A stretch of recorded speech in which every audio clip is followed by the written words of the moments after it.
Selamat datang di channel YouTube Jejak Legenda.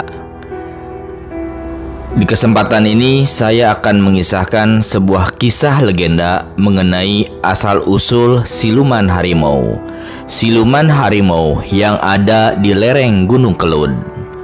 Bagaimana kisah legenda asal mula atau asal-usul siluman harimau ini? Silakan disimak kisahnya berikut ini.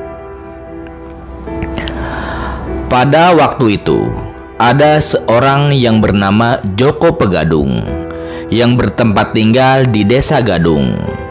Joko Pegadung mempunyai dua orang saudara laki-laki.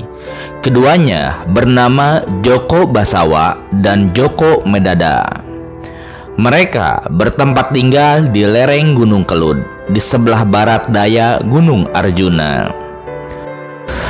Menurut kabar, Joko Pegadung dan juga saudara-saudaranya tidak dapat mati sebab mereka mempunyai ajian Pancasona dan mempunyai binatang peliharaan yaitu harimau.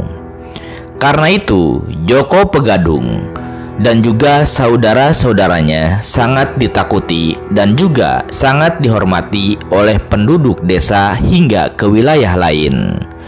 Joko Pegadung juga termasuk di wilayah Panjer. Joko Pegadung dan juga dua orang saudaranya sangat kaya raya. Mereka mempunyai kerbau dan juga sapi yang jumlahnya ribuan ekor dan dibiarkan lepas di dalam hutan rimba. Tidak seorang pun berani mengusik atau mencuri ternak milik Joko Pegadung ataupun saudaranya karena semuanya takut pada kesaktian mereka. Joko Pegadung beristrikan wanita dari desa Morangan. Pada suatu hari, Joko Pegadung bertengkar dengan istrinya karena Joko Pegadung pulang ke rumah membawa wanita lain. Istrinya marah dan lalu pergi meninggalkan rumahnya. Kemudian pulang ke rumah sendiri di desa Morangan. Joko Pegadung kemudian menyusul istrinya ke desa Morangan dengan maksud akan mengajak pulang istrinya tersebut ke rumah mereka.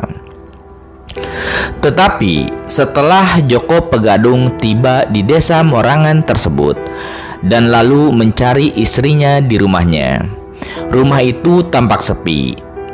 Joko Pegadung pun lalu balik kembali ke desa Gadung. Ketika tiba di desa Perundung, Joko Pegadung singgah ke rumah temannya yang bernama Singanyeta, seorang penabuh gamelan. Singanyeta saat itu sedang membunyikan rebab. Rebab yang merupakan alat musik tradisional Jawa yang mirip biola.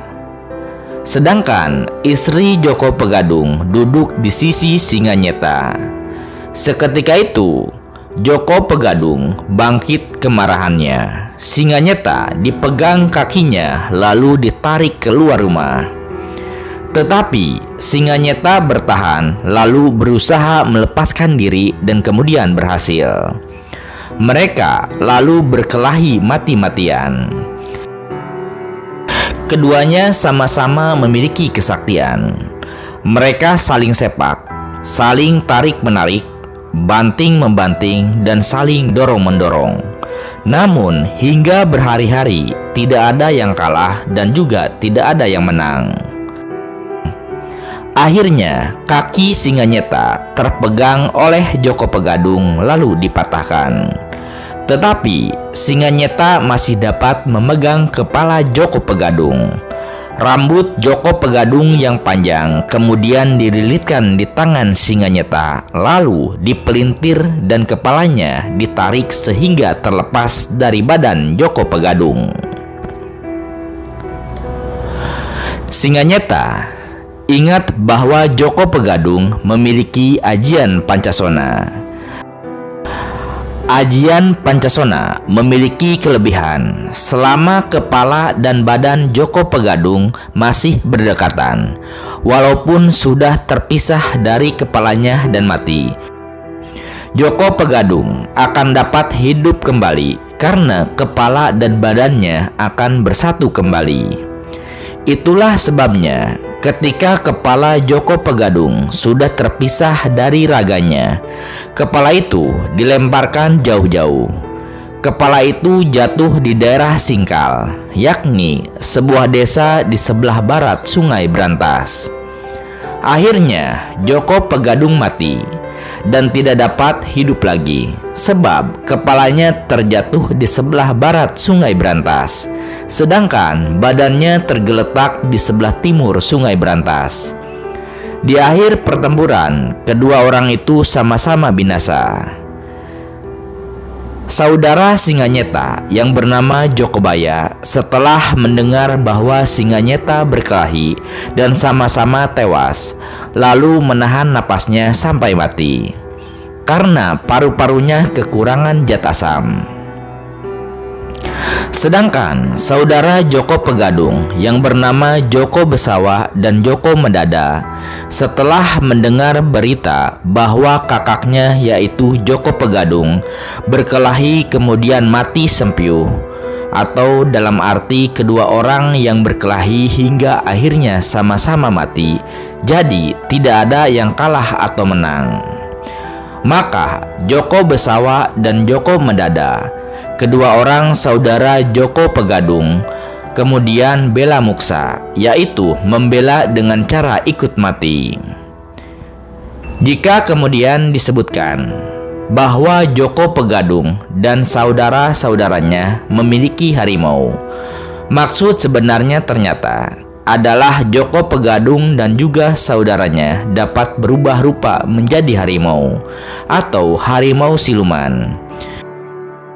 Ia menjadi guru dalam ilmu mengubah diri manusia menjadi harimau. Demikian pula kedua orang adiknya, murid-muridnya banyak sekali. Mereka dapat pula mengubah diri mereka menjadi harimau. Harimau jadi-jadian ini disebut harimau gadungan. Sampai sekarang, Dukuh Gadungan masih tetap bernama Dukuh Gadungan. Dukuh ini terletak di sebelah timur Gunung Kelud. Inilah asal mulanya ada harimau jadi-jadian atau harimau gadungan. Setelah kejadian itu, Joko Pegadung dan Singanyeta masing-masing dibuat patungnya. Sampai sekarang, patung Singanyeta dan Joko Pegadung masih ada. Juga sesajen Joko Pegadung bersaudara, semuanya diletakkan di sanggar-sanggar desa Gadungan sampai saat ini. Nah, seperti itu kisah legenda Joko Pegadung, legenda di lereng Gunung Kelud. Legenda mengenai asal mula siluman harimau atau siluman jadi-jadian. Terima kasih sudah menyimak kisah legenda ini di channel YouTube Jejak Legenda. Silakan simak kisah-kisah lainnya yang tersedia di channel ini.